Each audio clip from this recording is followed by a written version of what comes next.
Organization of Teamwork Roles Planning, prepared by Anna Vukicevic. One of the things associated with group work is group decision-making. Group decision-making can result in numerous advantages in the team's favor. Decisions made by more individuals are more argumentative and supported by information from different sources. Decision-making in a team motivates individuals and encourages their further growth and development. Group work encourages a range of student skills, such as communication, negotiation, cooperation, and empathy, which are not always associated with the traditional forms of learning. A large proportion of the most meaningful learning in higher education happens when students work in team situations, beyond timetabled lessons, where students interact and learn spontaneously. One key to working and learning with others is the ability to lower barriers and become friends with would-be strangers while acknowledging differences and respecting different viewpoints. This webinar will detail the different steps in using group work as your teaching model. We discuss the 7 stages as detailed in this slide and specific emphasis on practical advice for the tutor. The stages include setting clear expectations for teamwork, thinking about group size and composition, managing the logistics of group work, encouraging intercultural group work, designing innovative work group activities, monitoring groups' activities, and managing assessed group work. Group work requires students to identify a broad range of skills, so they need to be encouraged to reflect on what they individually bring to the group, whether they have past experiences from group work, and how they can learn and benefit from these. Then, in a session, introduce students to different stages of group development and develop strategies for working through them. The first phase, familiarization with the given task with one another, characterizes the great uncertainty of the purpose, structure, and group leadership. Members test the boundaries to determine which forms of behavior are acceptable. This phase ends as the team members begin to think about themselves. The second phase is planning and preparation to identify expertise and knowledge about each group member's task, define the tasks for each group member, and build an action plan for the given tasks. The implementation phase begins when the team's structure is functional and accepted. The group's energy is diverted from mutual familiarization to management of the activity and defining the course of keeping in touch. In the final phase, competition defines working toward defined deadlines. Careful consideration must be given to group size, particularly about the purpose of the work and defined task. In addition, group size impacts student engagement, and getting this right engenders desired behaviors to minimize issues such as freeloading. Practical advice for a tutor. Using a range of approaches to group allocations on different occasions is advisable. Consideration should be given to the purpose of the task and the academic stage. When deciding on the group size, consider this. Trees represent one of the most popular group sizes. The possibility of passenger behavior is relatively low, and trees will often work well together. Fours are still considered a small group size. Passenger behavior is a possibility, but less likely than in any larger group. When redevising group tasks, it is advised to split into pairs for some activities and individuals for others. With 4 group members and any other even number, there is no possibility of a casting vote. 5 is a favored group size for many tasks. There are sufficient members to provide a range of perspectives. There is still casting a vote opportunity when making a decision. Still, passenger behavior increases significantly, and it becomes essential to have a group leader for every stage of the work.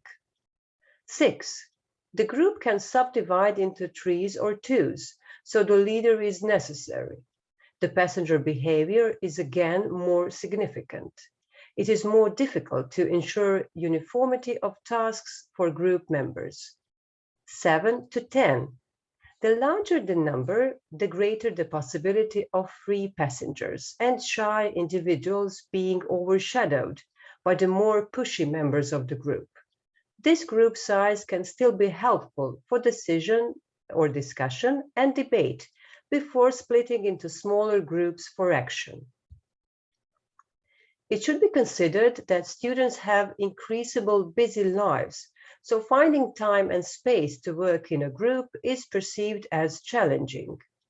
Practical advice for a tutor: timetable classroom space for students, set up an email distribution list, encourage students to timetable meeting dates, and recommend technology for communication and presentation of their work. International students embrace work groups as an opportunity to interact with home students, but the mixed response of home students to intercultural groups can be a source of disappointment. Nevertheless, intercultural group working has been recognized as more beneficial over the long term, even though students from many countries prefer to work in homogeneous groups. Practical advice for a tutor: define a topic or activity unfamiliar to all group members so that no individual is perceived as having an advantage. In other words, make all students equally unsure about the topic. In addition, a structured approach to discussion must be encouraged to give all group members equal opportunity to speak. A common frustration with group work is that tasks do not challenge or require all group members' collective effort. Work group activities should be sufficient in size and complexity to require all group members' collective knowledge and effort. Practical advice for tutors: group work activities address complex issues of forming groups with the desired combination of skills. For example, negotiation, effective organization, project management, academic knowledge, IT specialist. It can be worthwhile for the skill-based group to arrange for each group to have at least one member with the desired skills competencies. A short questionnaire can be issued to the whole class, asking students to self-rate various skills: leading a presentation, proven competence in numeracy, doing secondary research. And then groups can be constituted on the given results.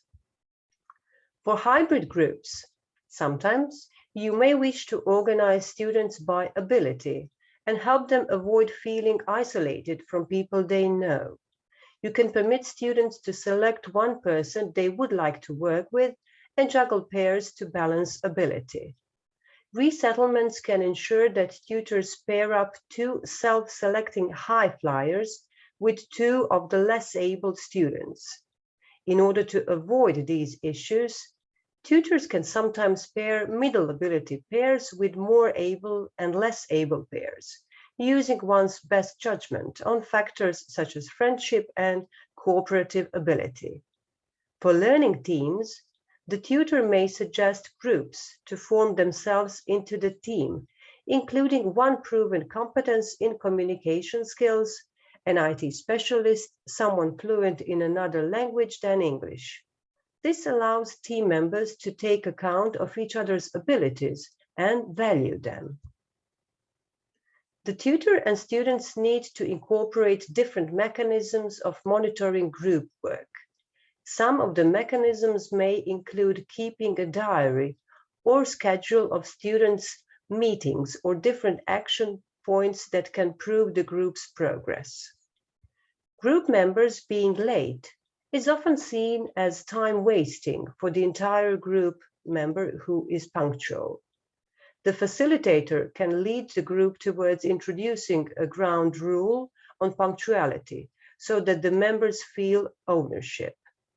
The group facilitator must lead by example. Another essential pointer is to make the beginnings of group session well worth and issue a handout setting the scene for the session or require the group members to return marked assignments straight away as the session starts. Group members not turning up at all presents one of the most common complaints made by facilitators. If the group members are not getting a lot out of group attendance, they naturally value it less.